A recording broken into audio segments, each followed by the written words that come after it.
Hey y'all, welcome back to my channel. In today's video, I am going to be trying out some clip-ins from Amazing Beauty. These are 2 bundles of Kinky Curly in 22 inches, and with your packaging you will get a comb, a clip, and some extra clip-ins if you need to replace a clip-in on the whips. However, one thing I noticed about these bundles is that they are really great quality. A lot of the curls are super defined, and one thing that I liked about the whips is that they are really thick, which means that you have more fullness in the hair.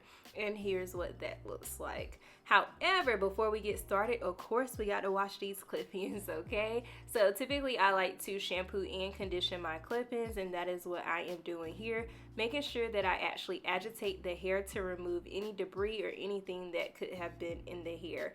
And one thing I noticed is that this hair needs to sit. When you pull that hair out of the water, look at all of the discoloration that comes off, and sometimes that just comes from packaging. So give it another wash before you condition the hair, and then let it all run down the sink. You don't have to use expensive conditioners for your clip-ins, but you definitely want to use like a mild good quality. So you don't have to use expensive products, but definitely condition the hair and make sure you go ahead and detangle the curls, okay? This will make installing the clip-ins a whole lot easier and stress-free. Once your clip-ins are clean, you can go ahead and get started on prepping your hair because the clip-ins can actually dry. I am going to have a leave out, so I am just sectioning off some small pieces in the front, and I'm a moisturizer type of girl, okay? We got to add some cream to our hair before installing these clip-ins. I am going to be doing flat twists, so I'm going to flat twist my leave out going away from each other in the front, and then for the rest of the hair in the back I am actually going to be doing flat twist cornrows, okay? This is what helps speed up the process, and if you are tender-headed like me, sometimes doing braids can make installing the clip-ins a little bit painful, so just do flat twist instead and you will be all right.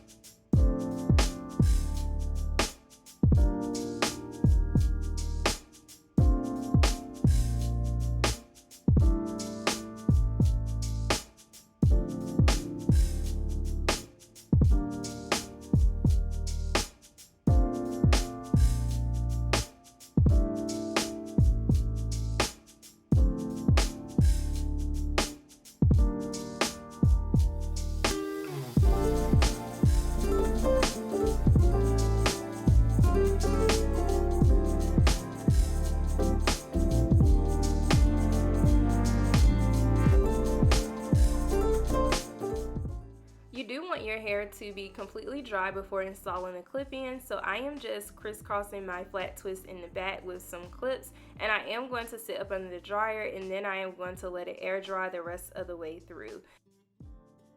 I am going to combine all of my flat twists into one singular plait because I will use my crochet hook later to actually pull it up and get it out of the way. However, being that I am going to be covering my scalp for a little bit of time, I am going to add a little bit of oil. I do not usually do this, however, when doing clip-ins and any other protective styles, I do like to add just a little bit, and as you all can see, it is literally just dripping down my neck. So as you all can see, I did start off with a clip-in that had 3 clips up there for the nape of my neck. I am making sure that I leave just a tiny space in between these clip-ins because I want my hair to be full, but I don't want it to be heavy. And as you all can see, I am going to start layering from the back, starting from the nape on up, and then I am going to create a U, okay? What clip-ins you use at each stage or wherever you at with your hair would depend on your head size, but just remember you want to create a U shape in the front.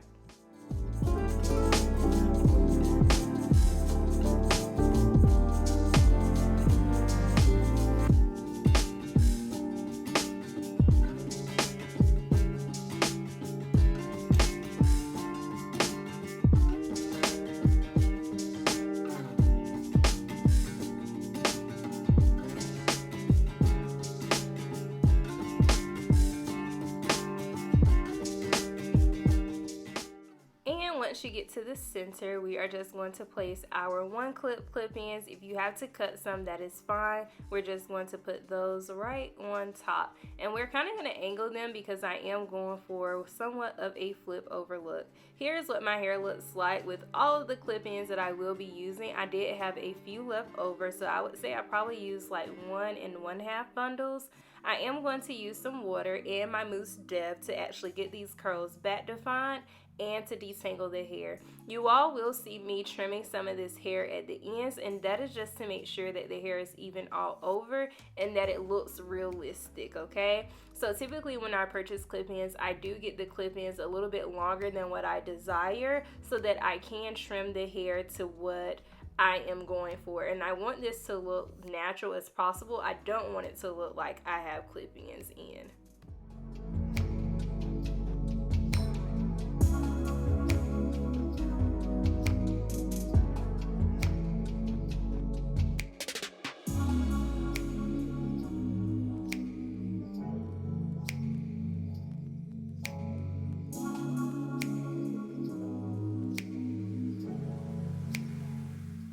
And I am going to repeat this process all over my head until every single curl is moisturized and defined and it is trimmed to my liking.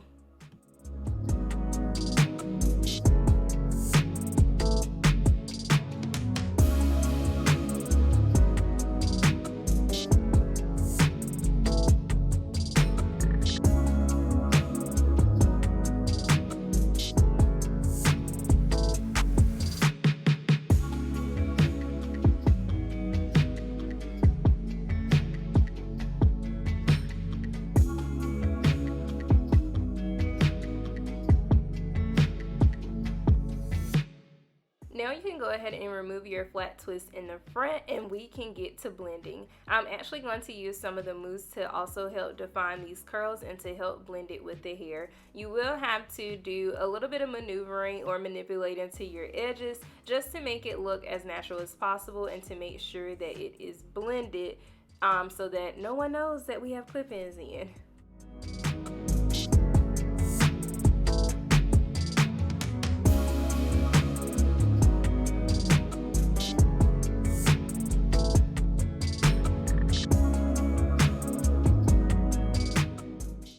You definitely want to set this with some black strips or a scarf, and you want to sit up under the dryer. If you don't have a dryer, just use your handheld blow dryer until your hair is completely dry. And here's the final look. Hands down, these are one of my favorite clip-ins I have tried thus far. My hair is full and it is flowy, and the clip-ins are matching my natural hair. As always, I hope you all enjoyed the video and found it useful, and I can't wait to see you in the next one. See ya!